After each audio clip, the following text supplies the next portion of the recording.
Hello student, आज हम सुप्रभातम संस्कृत पाठमाला 7वीं कक्षा का प्रथम पाठ पढ़ने जा रहे हैं। तो पाठ का नाम है अहम, यानी कि मैं, वृक्ष है, पेड़, अस्मि हूँ, कि मैं पेड़ हूँ। संवाद, यह संवाद के द्वारा बताया गया है। इसमें लट लिट लकार्यो हो पुनरावृत्ति, यानी कि इसमें लट लकार यानी कि वर्तमान काल, लिट लकार यानी कि भविष्यत काल, उसकी पुनरावृत्ति हुई है।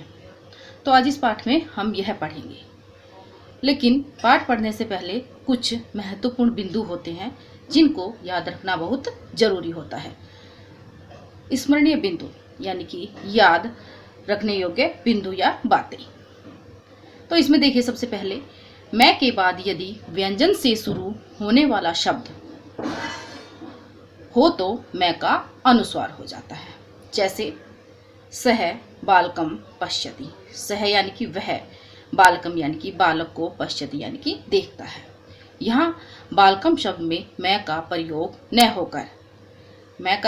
न होकर अनुस्वार का प्रयोग हुआ है, क्योंकि बालकम शब्द में मैं के बाद पश्यति शब्द के पै यानी कि व्यंजन है। वो जहाँ पर व्यंजन होता है तो वहाँ पर बालकम में मैं पूरा न होकर अनुस्वार बन जाता है, कि व्यंजन वर्ण के कारण बालकम न होकर बालकम यानी मैं का अनुस्वार हो गया।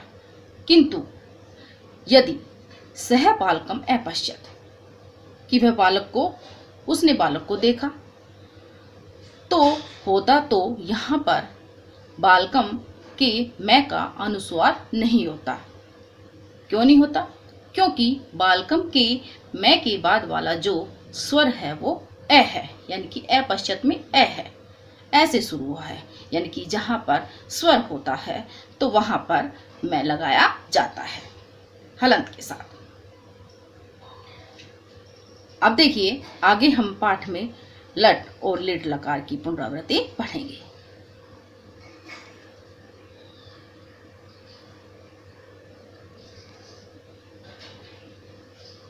कि लट और लिट लकारियों हो पुनरावृत्ति। देखिए, सबसे पहले कि क्रियापद के अर्थ का निर्धारण लकारों द्वारा किया जाता है। लकार यानी कि काल। क्रिया के मूल रूप धातु का प्रयोग लकार के रूपों में करते हैं, यानी कि जो क्रिया का जो मूल रूप होता है धातु, संस्कृत में उसे धातु कहते हैं, धातु के रूप में करते हैं। संस्कृत में मुख्यतः 5 लकारों का प्रयोग किया जाता है, यानी कि 5 लकार होते हैं। सबसे पहला होता है लट लकार है वर्तमान काल, यानी कि यह लट लकार होता है और वर्तमान काल के लिए इसका प्रयोग किया जाता है। दूसरा होता है लिट लकार है भविष्यत काल है, यानी कि लिट लकार है यानी कि भविष्यत काल, यह इसको हम भविष्यत काल कहते हैं और इसका प्रयोग किया जाता है। तीसरा है लंग लकार है, यानी कि भूतकाल है, लंग लकार को भूतकाल कहते हैं। लोट लकार है, यह आज्ञार्थ काल, यानी कि आज्ञार्थक के लिए किया जाता है इसका प्रयोग, आज्ञा देने के लिए, ऑर्डर। जैसे विधिलिंग लकार, विधिलिंग लकार होता है चाहिए के अर्थ में, इसका प्रयोग चाहिए के अर्थ में किया जाता है। यहाँ लट एवं लिट लकार का अभ्यास हम सीखेंगे। तो अब देखिए कि यहाँ पर धातु शब्द रूप कैसे बनते हैं और कैसे उनका संस्कृत में प्रयोग किया जाता है। देखिए, अब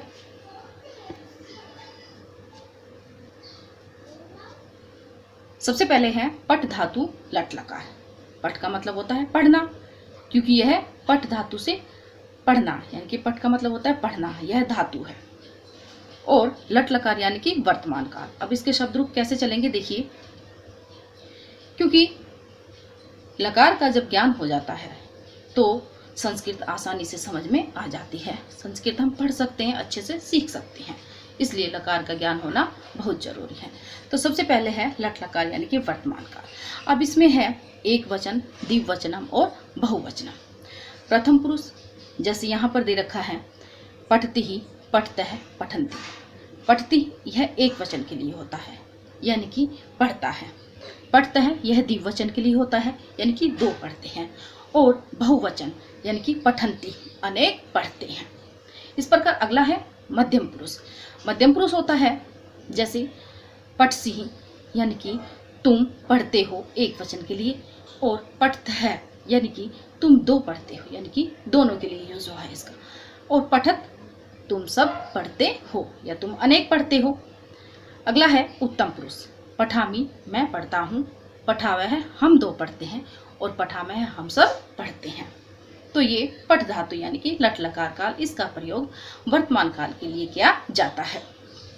जब भी कोई हम संस्कृत में सेंटेंस बनाते हैं, वाक्य बनाते हैं, जैसे पढ़ती है, यहाँ पर हमने बोला जैसे सह पढ़ती ही कि वह पढ़ता है, इस प्रकार के वाक्यों को बनाने के लिए इसका प्रयोग किया जाता है। अब आगे देखिए,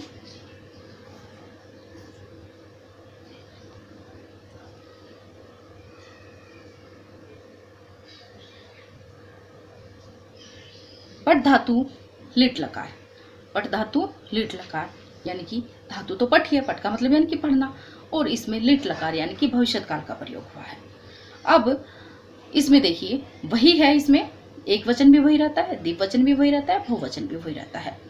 जैसे प्रथम पुरुष भी वही, मध्यम पुरुष भी और उत्तम पुरुष भी, केवल लिट लकार में चला जाता है, यानी कि वो भविष्यत काल में क्रिया होती है। जैसे यहाँ पर दे रखा है पठिष्यति ही कि पढ़ेगा, एक के लिए है, पठिष्यत है दो पढ़ेंगे, पठिष्यन्ति अनेक पढ़ेंगे। मध्यम पुरुष में पठिष्यसि तुम पढ़ोगे, पठिष्यत है तुम दोनों पढ़ोगे, पठिष्यत तुम सब पढ़ोगे या अनेक पढ़ोगे। उस प्रकार है उत्तम पुरुष, पठिष्यामि मैं पढ़ूंगा, पठिष्यावै हम दोनों पढ़ेंगे, पठिष्यामि हम सब पढ़ेंगे।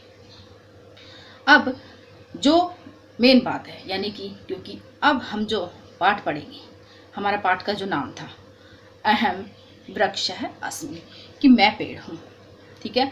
तो अब इस पाठ में लट और लिट लकार का वर्णन किया जाएगा इस पाठ के द्वारा जो होगा।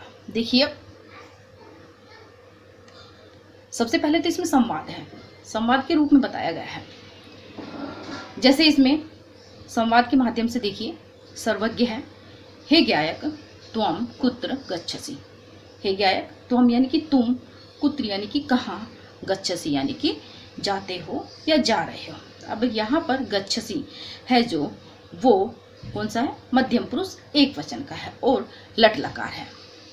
अब है इसमें ज्ञायक कहता है अहम वृक्षारोपणार्थम उद्यानम गच्छामि, कि मैं वृक्षारोपणार्थम यानी कि पेड़ का रोपण करने के लिए या पेड़ लगाने के लिए उद्यानम बगीचे में जा रहा हूँ, गच्छामि जा रहा हूँ, तो ये भी कौन सा है, लट लकार है।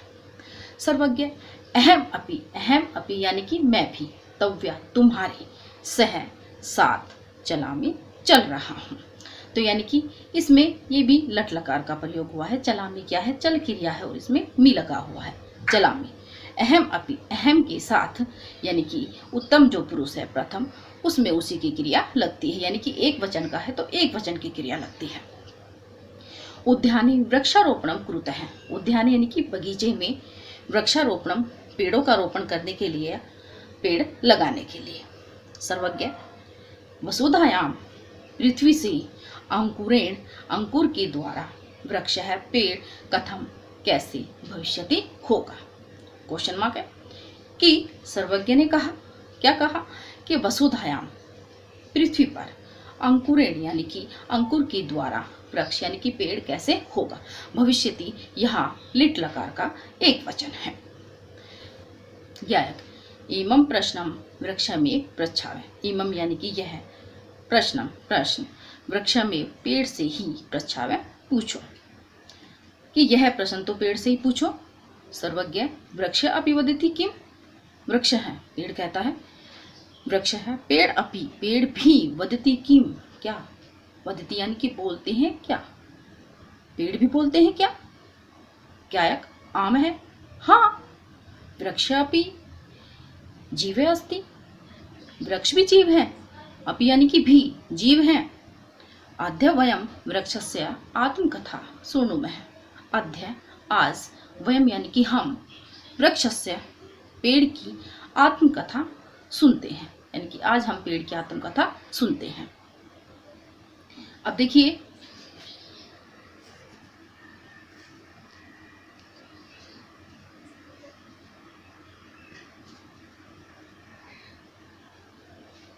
इसमें पेड़ दिखाई दे रहा है।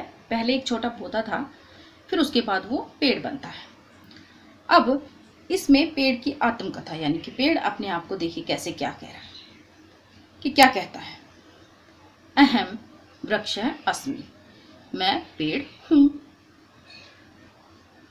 अहम है, यहाँ पर अहम होता है मैं, वृक्ष है पेड़, अस्मि यानी कि हूं।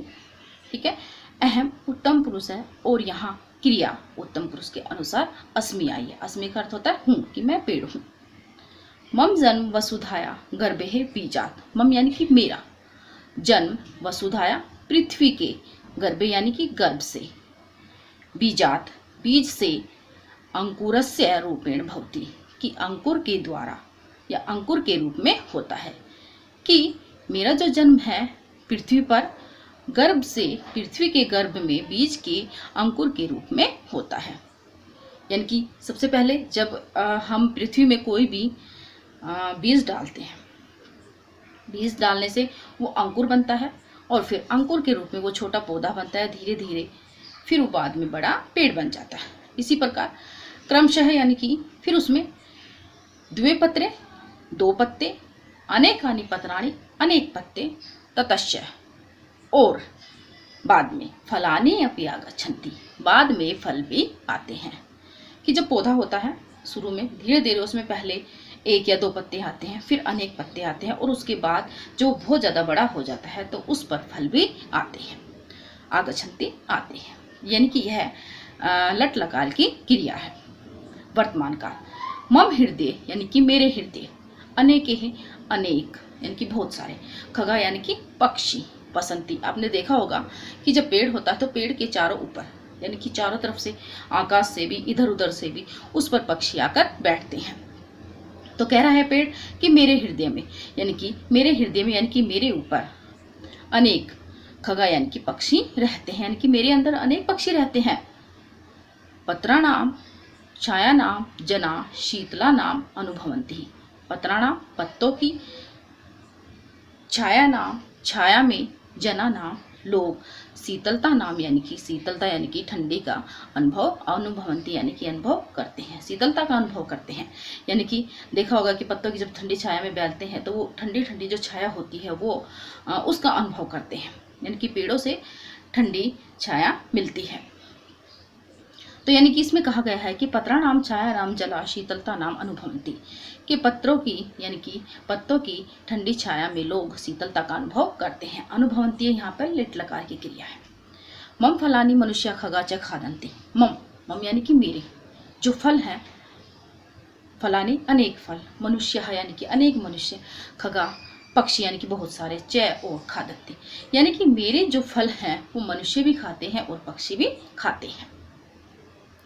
यदा अहम, यदा यानी कि जब, मैं यानी कि कौन कह रहा है, ये पेड़ कह रहा है कि जब मैं, यदा जब, अहम मैं, वृद्ध है बूढ़ा, भविष्यामि हो जाऊंगा, कि जब मैं बूढ़ा हो जाऊंगा, तदा तब, मम देह मेरा जो शरीर है, जीर्ण यानी कि सूखा, कहते हैं कि पेड़ जब बहुत ज़्यादा पुराना हो जाता है तो वो सूख जाता है, उस पर पत्ते भी नहीं रहते, उसके पत्ते ही नहीं रहते तो उस पर फल भी नहीं लगते और लोग उसकी छाया में नहीं बैठते।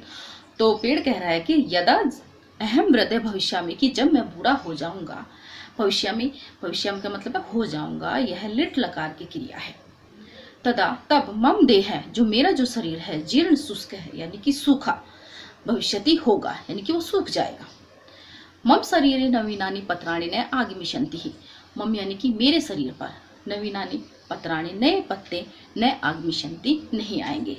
आपने देखा होगा कि जब कोई पेड़ होता है, जब वो बूढ़ा हो जाता है यानी कि बहुत ज़्यादा पुराना हो जाता है तो उस पर पत्ते नहीं आते और उस पर नए पत्ते भी नहीं आते, पुराने पत्ते होते हैं वो गिर जाते हैं। और तो पेड़ कह रहा है कि मम शरीरे नवीनानि पत्राणि न आगमिष्यन्ति, कि मेरे शरीर पर नए पत्ते नहीं आएंगे। आगमिष्यन्ति ही नहीं आएंगे, लिट लकार की क्रिया है यानी कि भविष्यत काल। फलानि न फलिष्यन्ति ही, फलानि फल भी नहीं फलेंगे अर्थात फल भी नहीं लगेंगे।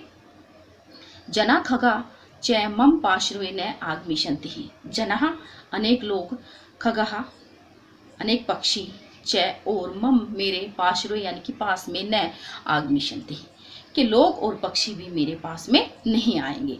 आगमिशन्ते का मतलब होता है आएंगे, न आगमिशन्ति यानी कि नहीं आएंगे, क्योंकि यहाँ पर लीट लकार है। यहाँ काष्टिक है मम छेद्रम करिष्यति, काष्टिक यानी कि लकड़हारा। अब आपने देखा होगा कि जब पेड़ जब सूखा हो जाता है, सूखा तो क्या पेड़ जैसे काटते हैं तो काटता कौन है, उसको लकड़हारा काटता है जैसे। तो कह रहा है कि काष्टिक का मम छेदनम करिष्यति, लकड़हारा मेरा छेदन करेगा यानी कि मुझे काटेगा, करिष्यति करेगा या काटेगा। काष्ठेन विविध उपस्कारा भविष्यन्ति, काष्ठेन लकड़ी से अनेक प्रकार के यानी कि काटने से विविधा अनेक उपस्कारा, उपस्कारा होता है जो लकड़ी का जो सामान होता है, भविष्यन्ति होगा यानी कि काटने से अनेक प्रकार का लकड़ी का सामान बनेगा या होगा। मम जीवनम परोपकाराय अस्ति ही, मम यानी कि मेरा जो जीवन है वह परोपकार के लिए है। अतः मम विषय उक्तम च है, अतः मम मेरे विषय में कहा गया है, और इसलिए मेरे विषय में कहा गया है, और मेरे विषय में कहा गया है। मूल्य देखिए इसका कि क्या मूल्य है इसका, कि परोपकाराय फलन्ति ही वृक्षा, परोपकार के लिए पेड़ फलते हैं। परोपकाराय वहन्ति नद्यः, परोपकार के लिए ही नदियाँ बहती हैं, बहती यानी कि बहती है, नद्य यानी कि नदियाँ। परोपकाराय दुहन्ति ही गावः, गावः यानी कि गाय, कि परोपकार के लिए ही गायें दुहन्ति है अर्थात दूध देती हैं। परोपकार्थम इदम शरीरम, और यह जो शरीर है वो परोपकार के लिए ही है। तो आज हमने इस पाठ में अहम वृक्षास्मि, पेड़ के द्वारा जो कहा गया है उसकी आत्मकथा हमने सुनी, जिसमें लट और लिट लकार का प्रयोग किया गया यानी कि उसकी पुनरावृत्ति भी हुई। तो अगर आपने ये चैनल सब्सक्राइब नहीं किया है तो इसको सब्सक्राइब कीजिए और लाइक या कमेंट्स कीजिए। धन्यवाद।